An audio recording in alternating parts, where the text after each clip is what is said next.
It's Talking Reds on the Monday after the Reds battered Manchester City at Anfield, and then they got a couple of scrappy goals at the end and no one really cared, did they? You know what I mean? That's how I'm presenting it.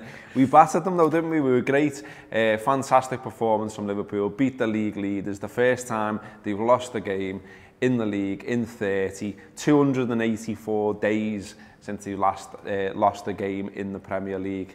And it was Liverpool who knocked them down, who beat them, who played them off the park, who scored some absolutely brilliant goals.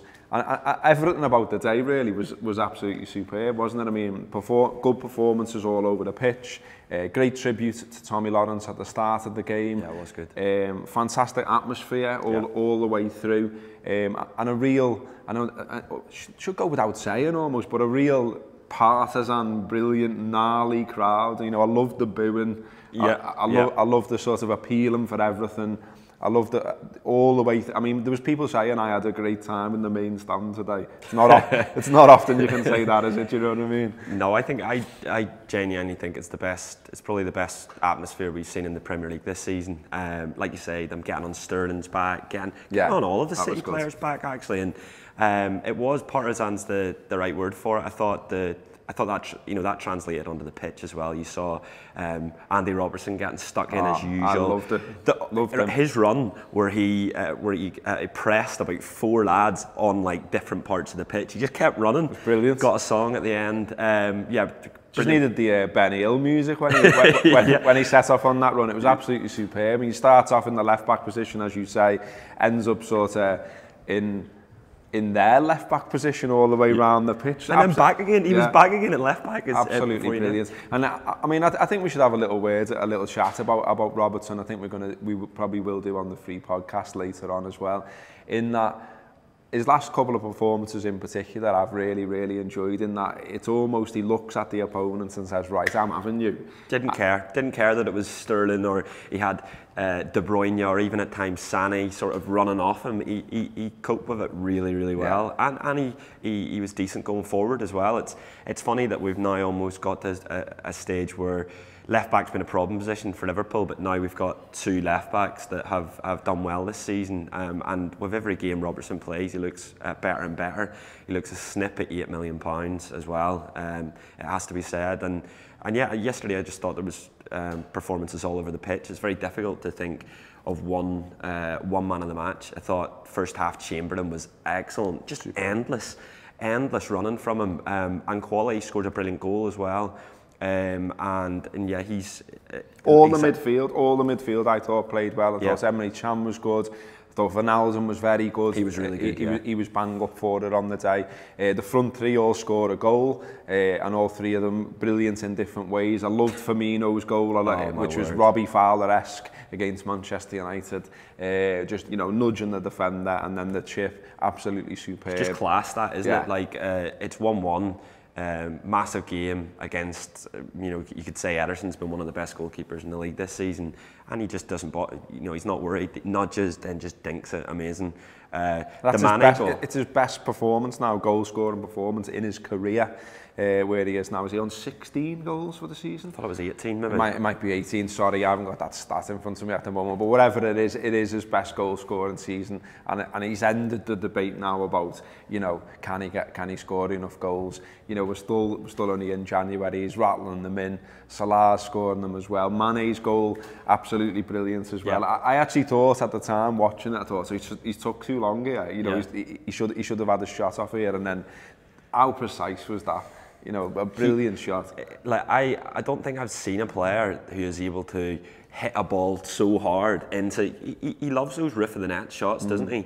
It was even a little bit in where it ended up. It was almost a little bit like the one he scored at Burnley as well, in terms of how he just places it right in the top of the net and makes it so difficult for the keeper to get. And back on Firmino as well. I thought that was a proper number 9 goal, wasn't it?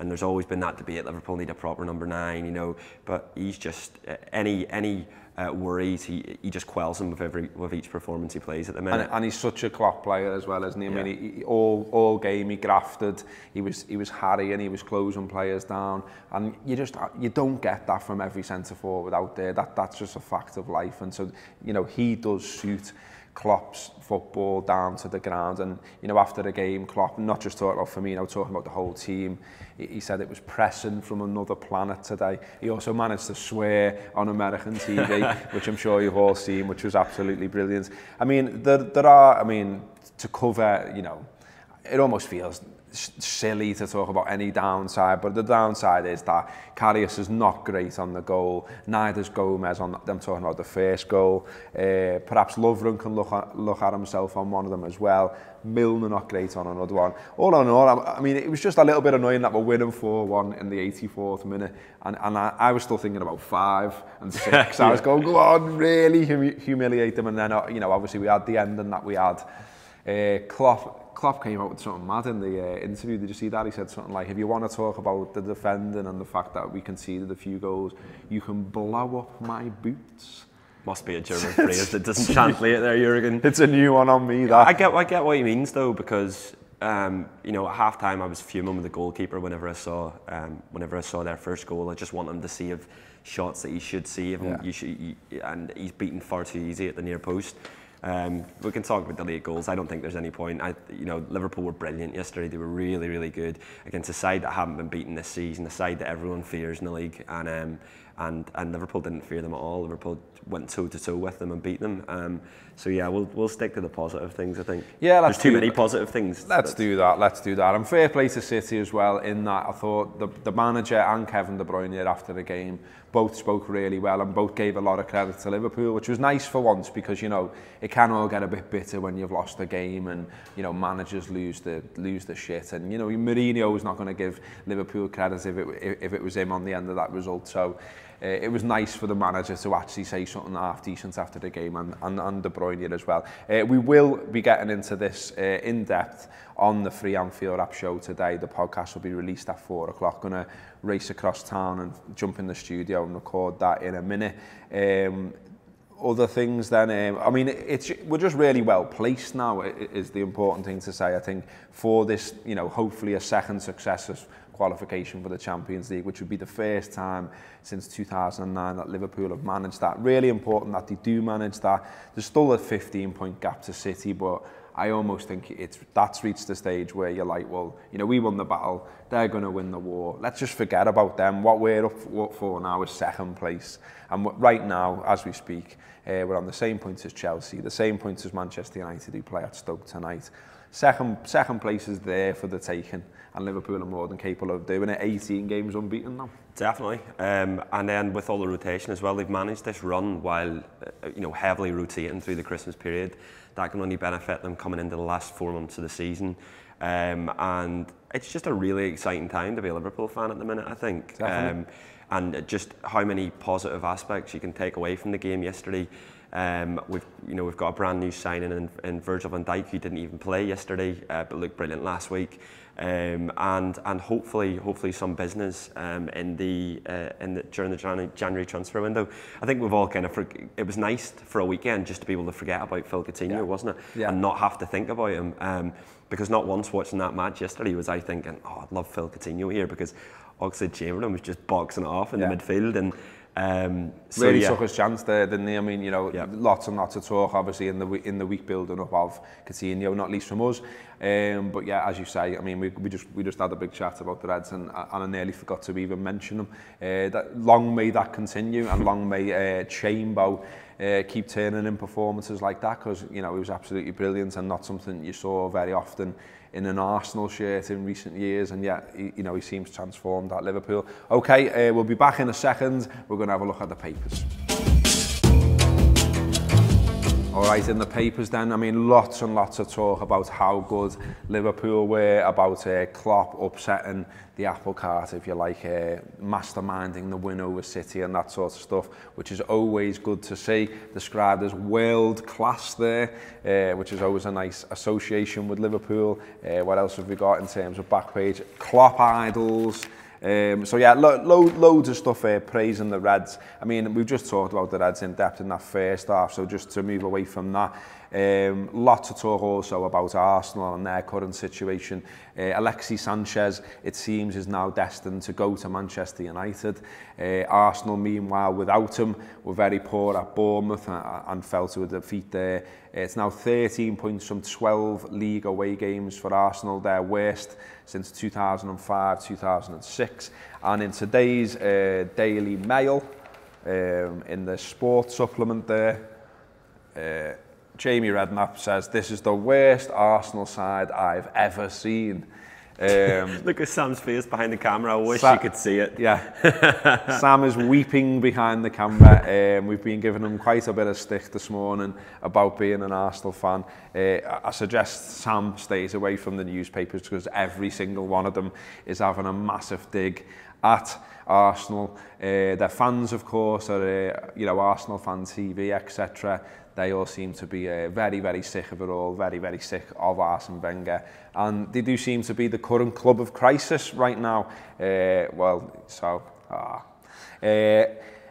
Reds, Leipzig over the weekend. Craig mentioned in the first half that we've not really talked about transfers this weekend, because why would you? Because we've been beating the league leaders and that.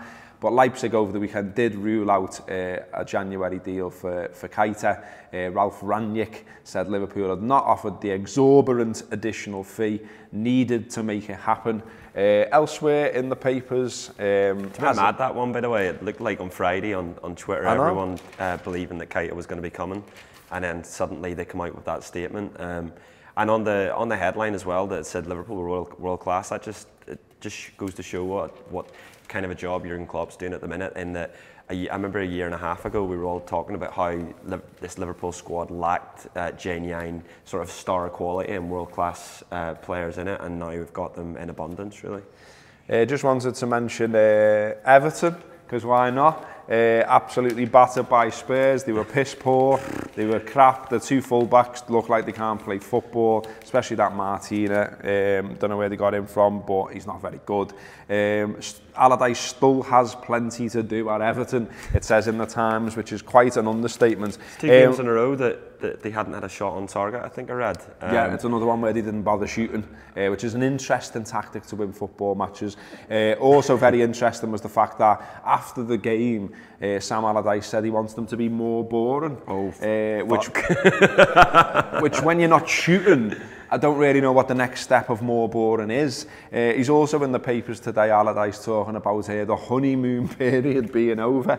Yeah, very much so, Sam. Very much so. All the Blues seem to hate you, mate. So I would very much say that the honeymoon period is over. And not only that, just to make matters worse, they're desperate to sign Theo Walcott.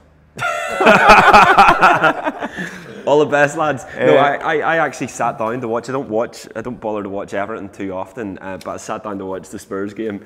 And do you know what I wanted to see with this Fab Four that their chairman Mashiri have been talking about in Rooney, Sigurdsson, who's the other? I can't even think who the other two are. Balassi and that new guy, and they were absolutely terrible. I would hate to be an Everton fan right now. Yeah, it didn't make for pretty watching. I mean, we could have done with the match turning Spurs over just to help us get a bit of a gap over them. But no, as usual, they didn't do us a favour. So thanks for that, Blues.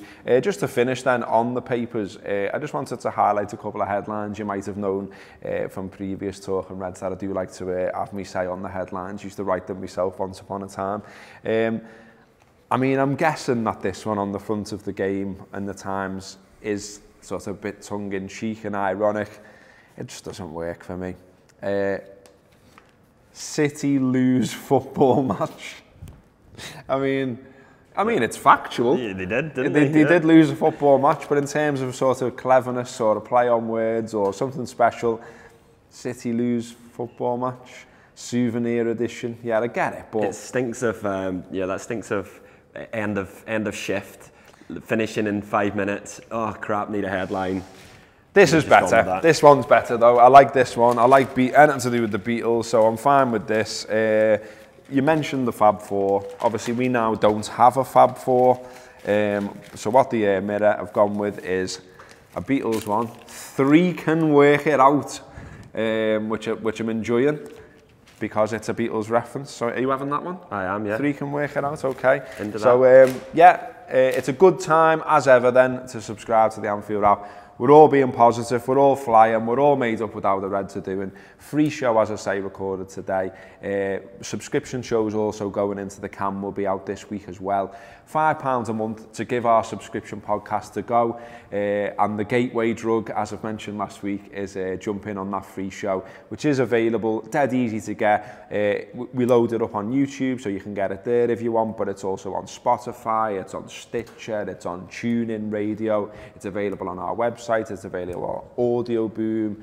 Basically anything to do with podcasts, any sort of podcast app, if you just type in the Anfield app, you'll find us there. That free show will be up today from 4 o'clock. It should be a good listen, it should be a good laugh. If you subscribe, give the pink a go. It was really good last night. I was sat in on it, it was lively, everyone was excited. Yeah, it was brilliant, yeah, to get on that. Yeah, so that's what we're doing. We're telling the story of being a Red. And right now, the story of being a Red is pretty good. 18 games unbeaten. We've just beat the league leaders. Up the Reds. Yeah.